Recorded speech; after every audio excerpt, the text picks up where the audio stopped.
How's it going, everybody, and welcome back to another video. Today we are going to be talking about the Elden Ring DLC. Now, there was a big interview with the man himself, Hidetaka James Miyazaki. We are working with a little bit of kind of like one hand tied behind your back because the whole interview was, of course, in Chinese. So we're kind of working on the overlords of Google's translation. So if anything's wrongly, you can instantly see Shadow of the Golden Tree. We'll try to interpret what that actually is supposed to mean. The interview provided a lot of answers to some questions we had, especially some that we might have had some feelings that might happen. For example, a couple of things later on that were asked. You'll see. We'll get into those. But first, let's start off. Question number 1. Why did you decide to tell Shadow of the Golden Tree, which of course is Shadow of the Erdtree, in the form of a large-scale DLC? And Miyazaki says, in fact, we already had relevant ideas developing the game itself. Elden Ring was developed based on mythology created by George R.R. Martin. At the time, we felt the volume was too large and it was difficult to fit all into the main body. So pretty much they had tons of content that was written by George R.R. Martin, and he says they just straight up could not fit it all into the main game. Hell, they couldn't even fit it into the original release. I mean, like when the game came out, some people may or may not remember, but there was like 3 different questlines that just straight up had no ending and were finished with patches later on. So I'd imagine stuff like that, but even in a bigger scale, just could not make it into the main game. So we're going to be put into the DLC, which makes sense because George R.R. Martin, you know, there's the whole meme about him not writing his books and finishing Game of Thrones, but if you actually read the lore or watch videos on the lore, read the books themselves, the lore is really in depth. Like, there's lore for every character, every story, every background of every goddamn character. There's so many different intricate layers that I could imagine he did the exact same thing for Elden Ring. So it makes sense that they really couldn't fit it all in to just the main game. Another question that was asked, and Dark Souls actually mentioned.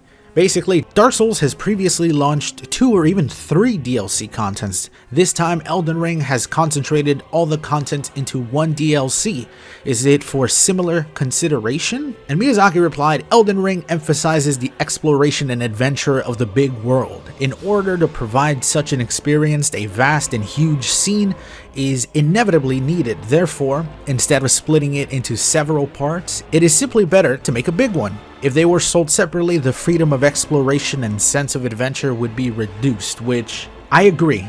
I think that while as much as people would love like multiple DLCs, and to be honest, we'd probably get more content out of 3 separate DLCs, the idea of like splitting up, especially one big area, if they just have one big area in mind, and splitting that up into 3 different sections and releasing those over the next year or so, I think it would certainly take away from that sense of discovery, that the sense is that the world is massive.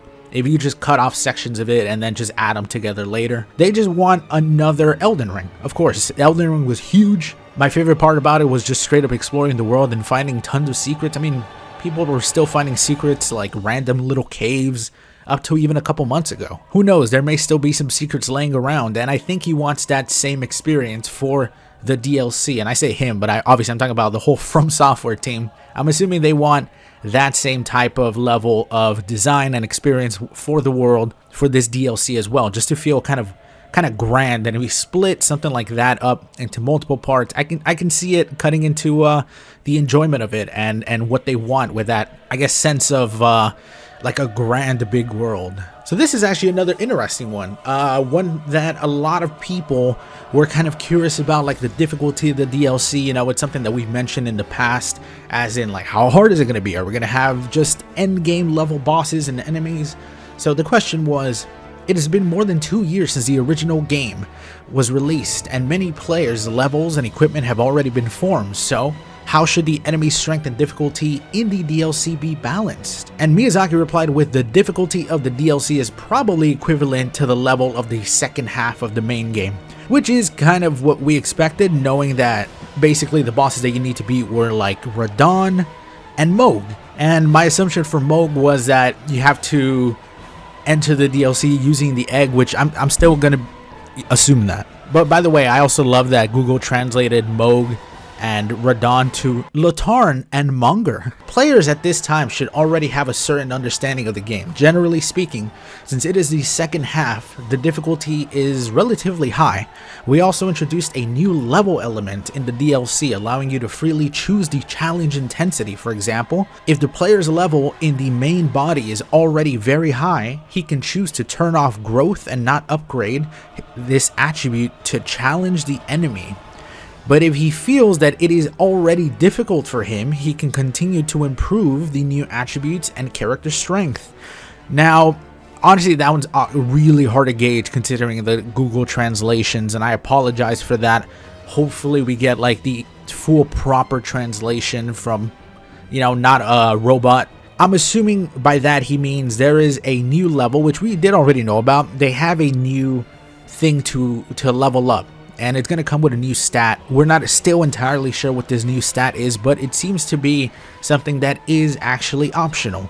If you want to stay and keep the DLC to be very difficult, if you're already a very high level, you can choose not to level up this new stat, which I'm still so curious how this is going to work for like PvP. Is it going to affect PvP? I'm assuming not, because I guess not too long ago they did separate the PvP and PvE scaling, even though it's still kind of finicky, especially with like when you invade at a lower level and you invade somebody who has a phantom who's a really high level. They're still gonna obliterate you with their fully upgraded weapons. Like that is not really been tuned so much, so it's gonna be interesting to see. So I guess they're basically saying if you want a hard challenge and your character's a really high level. Now, I'm also going to assume by really high level, they mean like the people who just kept leveling up and are level 500 at this point. Just don't touch that stat, and the game will be about, or the DLC should be about as difficult as it should be. Whereas if you're a lower level, and I'm going to assume lower level is in like the 100 range, somewhere around there, between 100 and maybe 200. I know they like to often do the DLCs pretty high level. Like they like higher 150s, I would usually say, maybe like 140, 130, somewhere around there. So they're pretty much saying don't level that up if you want it to be tough. So I guess we'll see what that actual stat is when the DLC drops. Another question, what impact will new weapons and new magic have on the game? Miyazaki answers, the DLC adds new weapons, new combat skills, new spells. In terms of weapon types alone, 8 new categories have been added. Even players who are already proficient in the main content will definitely be able to get a new gaming experience and develop new tactics. Of course, these new elements are not limited to the DLC and can be brought to the main game. Interested players can try to challenge the original boss with the new weapons. By the way, 8 new weapon categories. This is just not even weapons, and there's probably going to be like 4 weapons per category. Like, we're getting like 30 new weapons in this DLC, which again, it goes to show how big this freaking DLC is. And like he said, the fact that they didn't lock them to the DLC is so cool. Like, I feel like if this was just like another company, they would have been like, you got to buy the DLC to use these weapons. But no, you can get the weapons, you can hand them out to your friends if you really want to. If you don't like a specific weapon, or don't really have a character level to that weapon, you can give it to a friend and see if they want to try it. I was thinking as well for streams, we might do giveaways of these DLC weapons for people who aren't going to be able to afford the DLC. And let's just say like once a day we do like a raffle giveaway for like subs and viewers, and whoever wins, I drop all the DLC weapons to them fully upgraded. That could be a thing that I was thinking about doing for streams. So let me know how you guys feel about that. On to the next question. How long is the game duration of the DLC? Do you recommend that players give priority to completing the main story before experiencing the DLC? Miyazaki answers, I feel that my answer to that question of duration is not appropriate. Before the release of Elden Ring, I revealed in an interview that it would take about 30 hours to complete, which I do actually remember that. He said the game would take 30 hours to complete. Yo, my first playthrough was 100.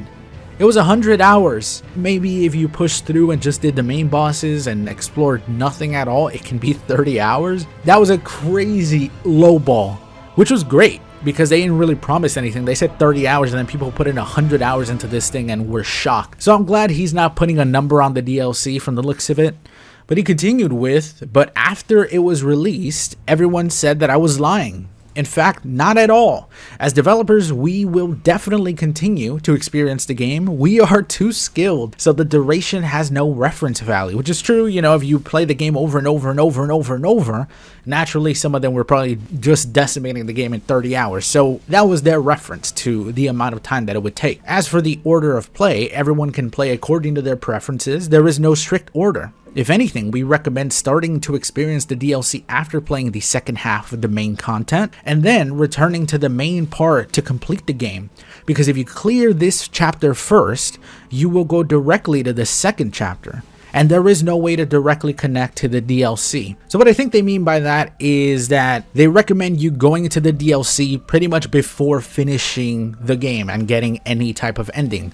I think they have confirmed that there will be no specific DLC ending, but I think there might be changes to the main game that the DLC does. So maybe we have stuff later on that gets changed, but not exactly like ending related, maybe character related. Let's just say like Ranny, or maybe a different character appears in the main game that if you get to a certain point, you won't be able to spot that character or get that character, or you'll basically go past that world flag and you won't be able to see that. Now this is where we get into a little bit of spoiler territory, and we'll see how good Google is at picking all this shit up, but we jump into the plot of the DLC. With the first question, will the DLC resolve any plot concerns, or will it bring more new content worthy of discussion? Miyazaki answers some of the mysteries left by the main body will be answered.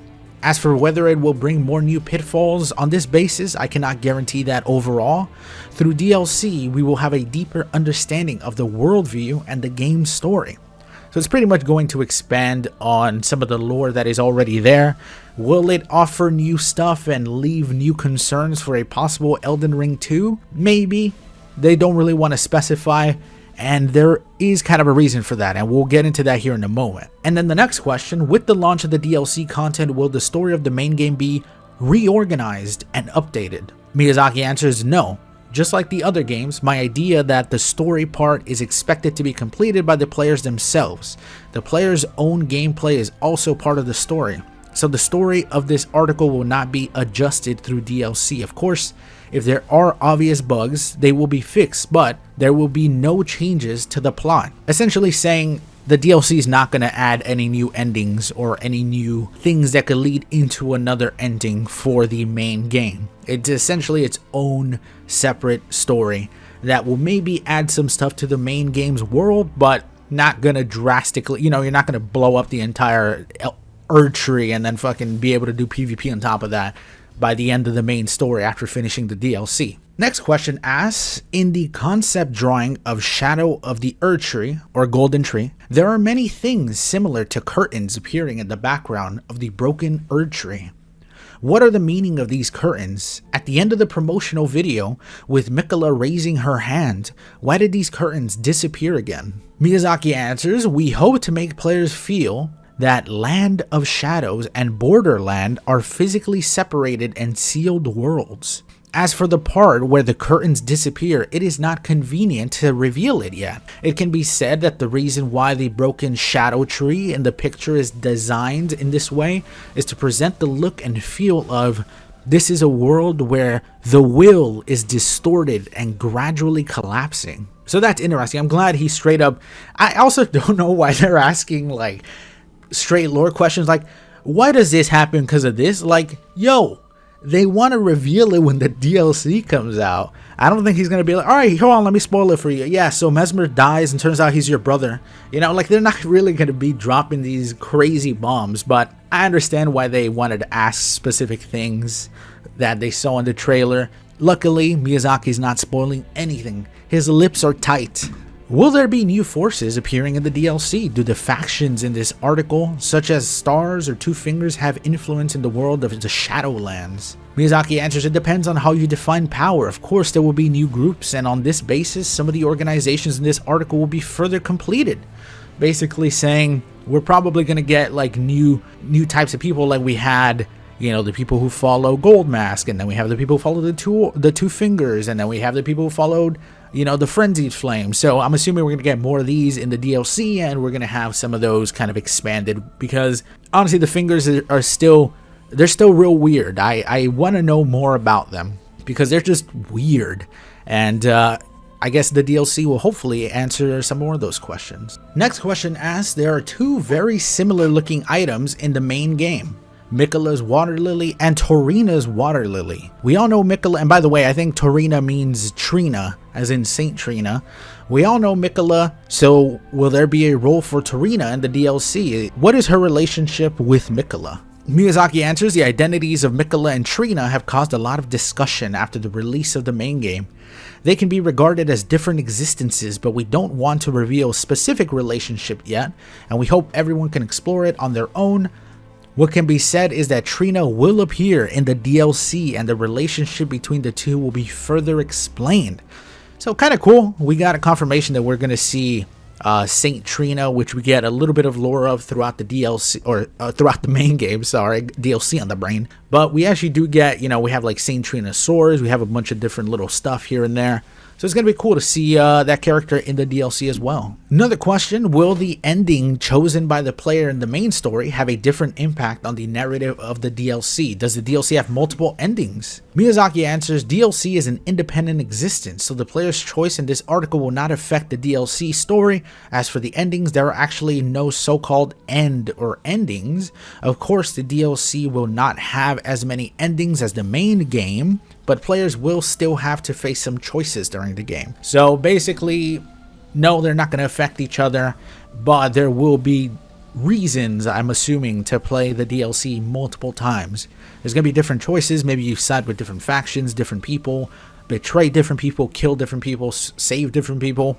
I think there's going to be a lot of that in the DLC, but essentially saying they are different and they're not really going to affect each other, which, you know, I kind of like that. I think that the game, the base game of Elden Ring, as much as I would love another ending that is freaking related to the DLC, I can see it annoying people. You know, the articles already, especially with how much people love being angry at stuff, I can already see the articles like, Elden Ring locks entire ending behind DLC paywall that is $40. You know what I mean? Like, you already see these headlines. I can understand why they didn't want to do that. Or it could be also just straight up like they like the stories they have in the main game and want to do their own thing for the DLC. The prerequisite for entering the DLC is to defeat Radon, or Ratan, and Blood King Monger. Defeating Monger is easy to understand, and of course by Monger they mean Moog. After all, the entrance to the DLC is behind him, so what is the setting of Latarn? By the way, they just straight up reveal that the entrance to the DLC is in fact the egg that I've been saying for 60 years. That is going to be the entrance, literally since the beginning of the game. I swear to God, the first thing I said when I entered Moog's boss room is, that's the DLC entrance right there. I didn't even know it then, and I somehow knew in my bones. But Miyazaki answers, from a plot perspective, players will understand it after experiencing the DLC, so there will be no spoilers here. From the perspective of the game design itself, considering that everyone generally defeats Radon first, and then faces Moog, we have made such a restriction. I'm assuming it's going to affect in some way Ranni, and then also, of course, Miquella being inside the egg, which is why I mean, it's an obvious, I'm assuming a lot of people thought that the entrance was going to be there, but again, I've been saying it for forever, but I'm assuming it's going to affect two of those things. I think Ranni is going to be a part of it in some way. Same goes for obviously Miquella, who's like the main character or enemy. I guess we'll see, but I'm glad they're not spoiling it. I appreciate that. Now we're on to just kind of random questions. Is Shadow of the Erdtree the only DLC for Elden Ring? If not, are there any other arrangements that can be disclosed? Now this is going to be the controversial one. When I saw this, I got pretty sad, but understandable. But the answer that Miyazaki gave is, it is the first and last DLC. We have no plans to add more content to Elden Ring, but it has not yet been decided whether the entire story of Elden Ring will be the focus. From Software's style of doing things is that generally it does not allow the future of an IP to be easily locked, but it is better to leave some possibilities. As far as Shadow of the Erdtree is concerned, it is the only DLC, so confirmed. Like, we're getting one DLC, we're getting the old Bloodborne treatment, and then that's it. Which is kind of why I thought that into the DLC they might not want to leave some stuff open, but knowing From Software, they always have some type of crazy lore that people will always wonder about. So no matter what, I think we're going to get that in the DLC, and we're always going to have questions. But as you see, there is one DLC that is going to be coming out, and then that's it. So we better enjoy it, because that is the final content that we're going to get. It's going to be pretty sad, honestly. I'm assuming it's going to be a huge DLC, but getting to the end of that thing, I think is going to be it's going to be real sad, knowing there's nothing more to look forward to when it comes to Elden Ring. Of course, I think there's going to be more to it than just a DLC. I think we're probably going to get continuations in like manga and comic books is a big thing that they've been doing. They have like 2 or 3 at this point, and I've heard that a few of them are actually really damn good. And I do really want to read the one that's like a comedy series, and I thought maybe doing it like on stream could be fun, which I don't know exactly what the legality of that is, but maybe we'll figure that one out. But overall, like, let me know what you guys think about this one. You know, are you happy that they're doing one DLC and then probably moving on to a new IP? Or would you have wanted them to do the old Dark Souls 3 treatment, you know, 2-3 DLCs, then maybe an Elden Ring 2? But from the looks of it, like, this is where From Software, for now, their story is going to end for Elden Ring. But we still have a few more questions. So, since we talked about future possibilities, as you are concerned, is there a next film? What stories would you like to tell? Miyazaki answers, it's hard to answer this question because of my identity. If I talk about it now, it will be spoilers. In addition, my habit of making games is to think and create at the same time. There are too many variables at this stage, so I can't give too much answers. They're looking into the future already, you know, which is what I love about From Software. They're always kind of innovating with games like Sekiro, and of course Elden Ring came after that. They're always looking at the next big thing, and I'm always excited for another From Software new IP. I've always been under the impression of, like, I'd rather see them try something new, as much as, like, you know, numbers wise and like numbers of views for the channel and attention and subscribers, as much as all of us would love to see like a Dark Souls 4 or something like that, or like a Bloodborne 2. From Software is usually at their best with a new IP and a completely new game. So I guess we'll see what the future holds, and hopefully we're not waiting, you know, 4 years for the next game. Hopefully they kind of get back on that schedule of, you know, maybe every 2 years release. I'm kind of cool with that. We'll see, I guess, though, right? And for the next question, since the launch of Demon Souls, many Souls-based games not produced by FromSoft have been released on the market. I would like to ask Mr. Miyazaki, has he tried similar works from other manufacturers? As a pioneer of this genre, what do you think of the proliferation of Souls games today? I love it. I love that they asked him about Souls-likes. So Miyazaki answers, we have not actually defined the so-called soul system type. I often play this type of game myself, of course, as a player. I'm very happy to be able to play so many games of this type. There are a lot of commendable content in them, and I can learn a lot as a creator. This is a great opportunity, in fact. When we first developed Demon Souls, we followed the trend of the times and developed something that met users' expectations. We and other developers jointly explored and studied each other, and everyone's purpose was the same: give players a better gaming experience. Which is super sweet. He's basically saying, you know, like he likes the genre of games, you know, like Lies of P and stuff like that are coming out and are kind of taking inspiration and kind of doing their own thing, and like Neo. It's nice that he plays them, he says he plays them and sees them and is also taking inspiration from them for a possible future game from theirs, which is cool because, you know, that's how it should be. I feel like a lot of game creators are inspired by each other. Probably so many game creators are inspired by the Soul series, so them wanting to kind of have that type of combat or like that type of world building and leveling system, I think is a good thing, because then they'll just kind of learn from each other. Who knows, maybe we have something that is like inspired by like Neo or Lies of P in the next From Software game, which would be cool, because then they're just kind of trading fun ideas, and, you know, who wins? We all win, like he says. So I appreciate him saying that. I could see I know of some game developers that would be like, man, fuck all these other games, we're the OG, only play us, screw those other games.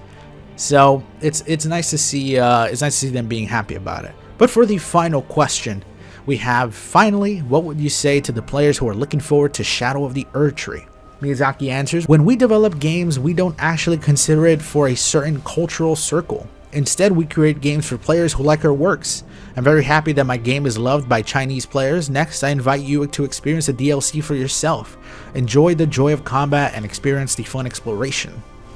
Of course, they mentioned the Chinese market because it's a Chinese publisher that made the interview, so obviously they mentioned China. But overall, he's saying, you know, just he makes the games for people who like From Software games, which of course, you know, is anybody who has definitely made it this far into the video. But I'm very excited. I'm so pumped for the DLC. We only got about a month and a half at this point of waiting, and there's tons of other things to play along the way. So as much as like learning the news that we're only really going to get one DLC for this game, and then that's probably going to be it for the story of Elden Ring, as much as that sucks, I think that From Software does great work in terms of like making new things, and I'm always going to be looking forward to their next project. But let me know what you all think. I appreciate it if you made it this far. Let me know how excited you are for the DLC in the comment section down below, and if you made it this far, a like is very much appreciated, so thank you so much if you do leave one. Hope you guys have yourself a wonderful rest of your day, and I'll see you all in the next one. Bye bye everybody.